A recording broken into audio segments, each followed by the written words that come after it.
Everyone romanticizes loving an INFJ, but nobody talks about what it actually costs you.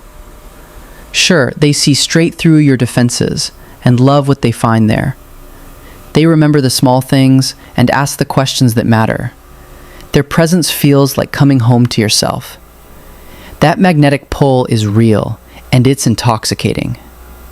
But here's what nobody tells you about falling for one of the rarest souls on the planet. Marrying an INFJ isn't just about loving someone different. It's about fundamentally changing how you move through the world.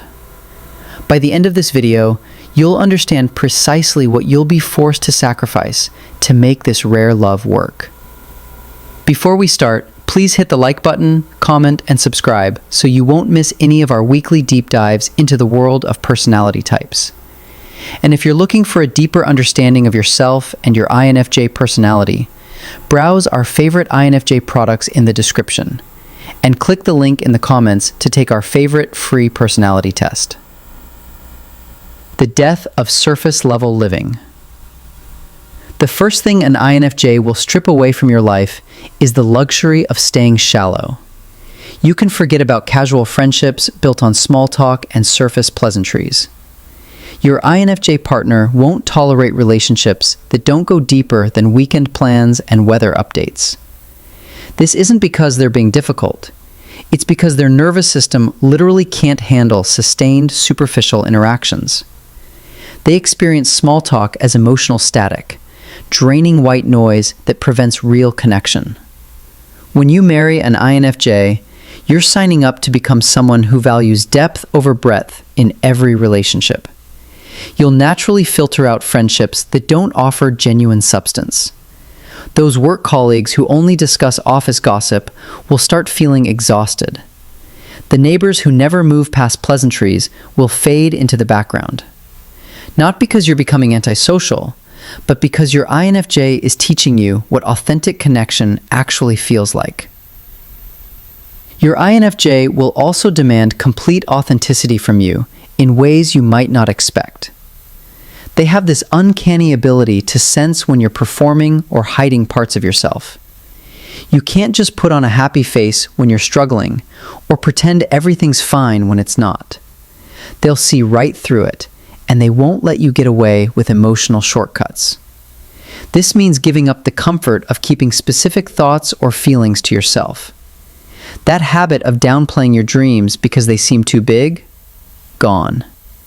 That tendency to avoid difficult conversations because they're uncomfortable?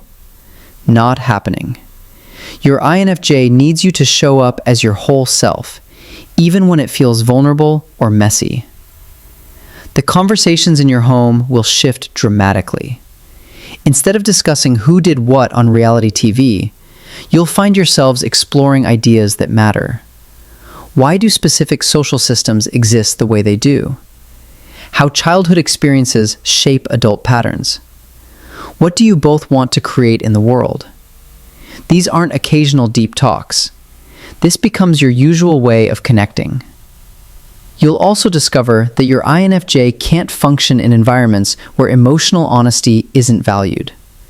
Family gatherings where everyone pretends dysfunction doesn't exist will become incredibly draining for them. Social events built around gossip or superficial networking will feel toxic. As their partner, you'll need to either help create more authentic spaces or limit exposure to environments that drain their emotional batteries. This transformation touches every aspect of your social life. You'll start choosing restaurants where you can actually hear each other talk. You'll gravitate toward friends who ask fundamental questions about your life. You'll find yourself becoming impatient with entertainment that doesn't offer substance or meaning. The beautiful part is that once you experience this level of authentic living, it becomes impossible to go back. Surface-level interactions start feeling hollow and unfulfilling. You begin to crave the kind of conversations that change how you see yourself and the world.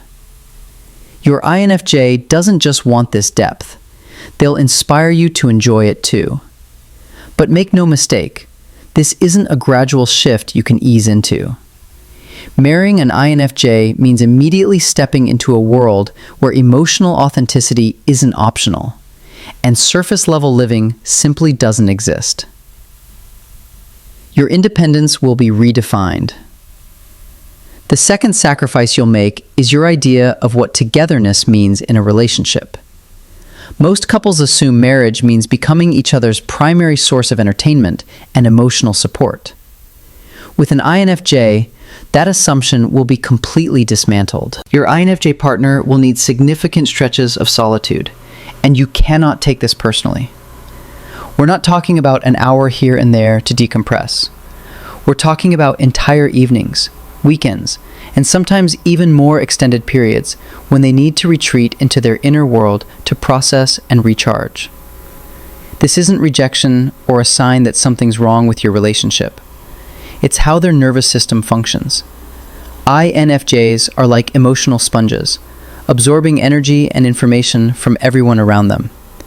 Without regular solitude, they become overwhelmed, anxious, and eventually unable to show up as themselves in any relationship, including yours. You'll need to completely rebuild your social support system because your INFJ cannot be your everything. Those Friday night plans you assumed would always include your partner, you'll need backup options. That expectation of immediate responses to your emotional needs, you'll first learn to sit with feelings independently. This means developing friendships that can handle your need for connection when your INFJ is recharging. It means finding hobbies and interests that fulfill you without requiring their participation. It means becoming comfortable with your own company in ways you might never have needed before. The hardest part is learning to read their energy levels and respect their boundaries before they have to ask. Your INFJ will often push themselves past their limits to avoid disappointing you. They'll say yes to social plans when they desperately need quiet time. They'll engage in conversations when their emotional tank is already empty. As their partner, you'll need to become skilled at recognizing when they're running on fumes and actively encourage them to take space. This requires a level of emotional maturity and selflessness that challenges most people. You're learning to love someone by sometimes loving them from a distance. You'll also discover that their need for solitude isn't predictable or convenient. They need space when you're feeling most connected or when you want to celebrate something important. They might withdraw during times when you're struggling and could use their support. Learning to honor their rhythms while still getting your own needs met becomes a delicate dance. This redefinition of independence extends to how you handle conflict and emotional processing. Your INFJ won't be able to hash things out immediately when problems arise. They'll need time to understand their own feelings before they can communicate them clearly. Rushing this process or demanding an immediate resolution will backfire completely. The gift in all this is that when your INFJ does choose to engage with you, it's wholehearted and intentional. Their attention isn't divided or distracted. When they're present, they're fully present. But earning that presence requires respecting their need for absence. The end of emotional simplicity. Marrying an INFJ means abandoning any hope of emotional shortcuts or quick fixes in your relationship. Your partner feels everything at an intensity that can be overwhelming if you're not prepared for it. They don't experience mild irritation. They feel deep concern. They don't have simple preferences. They have values-based convictions. This intensity means that every interaction carries emotional weight. The tone you use when you're tired after work matters. The way you respond when they share something important deeply affects them. Casual comments that might roll off most people can stick with your INFJ for days as they analyze what you really meant. You'll need to give up the luxury of dismissing their concerns as overthinking. When your INFJ is worried about something that seems minor to you, they're often picking up on patterns or implications that you've missed. Their intuition processes information in ways that can appear paranoid or excessive, but usually prove accurate. This doesn't mean walking on eggshells around them. It means developing emotional intelligence and communication skills that most relationships never require. You'll learn to choose words carefully, not to manipulate, but to honor the impact your communication has on someone who processes everything deeply.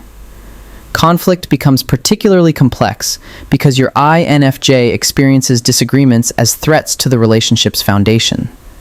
They can't compartmentalize arguments the way others might. When you fight about dishes, it's not really about dishes. It's about respect, care, and shared values. Every conflict touches something more profound. You'll discover that your INFJ has an almost supernatural ability to remember emotional moments with perfect clarity. They'll recall not just what you said during an argument 6 months ago, but exactly how you said it and what they felt in that moment. This means you can't rely on time to heal wounds without actually addressing them. The emotional complexity extends to how they process positive experiences as well. Your INFJ doesn't just enjoy a beautiful sunset. They feel connected to something larger than themselves. They don't simply appreciate a thoughtful gesture. The love and intention behind it move them. Their capacity for joy matches their capacity for pain. You'll need to become comfortable with emotional intensity as the baseline of your relationship. There's no such thing as neutral with an INFJ. They're either engaged and present, or they're protecting themselves by withdrawing. Learning to navigate this intensity without trying to tone it down becomes essential.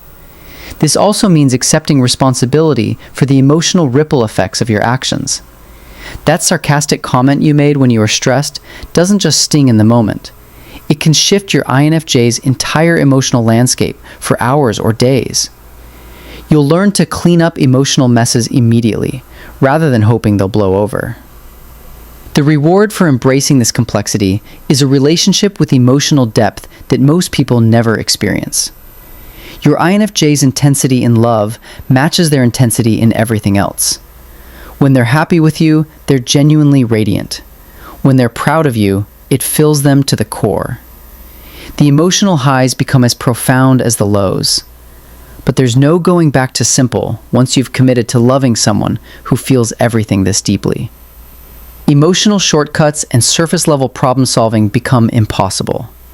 You're signing up for a lifetime of navigating complexity with someone whose inner world is as vast and intricate as their love for you. The price of rare love. So here's the truth about marrying an INFJ. You're not just choosing a partner. You're choosing to evolve into someone who can handle emotional depth, authenticity, and intensity as your daily reality. You'll give up surface-level living, independent togetherness, and emotional simplicity. But what you get in return is a love that sees all of you, accepts all of you, and challenges you to become the most authentic version of yourself. This isn't a relationship for everyone, but if you're willing to pay the price, you'll discover that loving an INFJ transforms you into someone capable of the deepest possible human connection. If you want to continue the journey to understanding yourself or an INFJ in your life, click either of the following videos, where we continue to unlock the secrets of the INFJ personality type.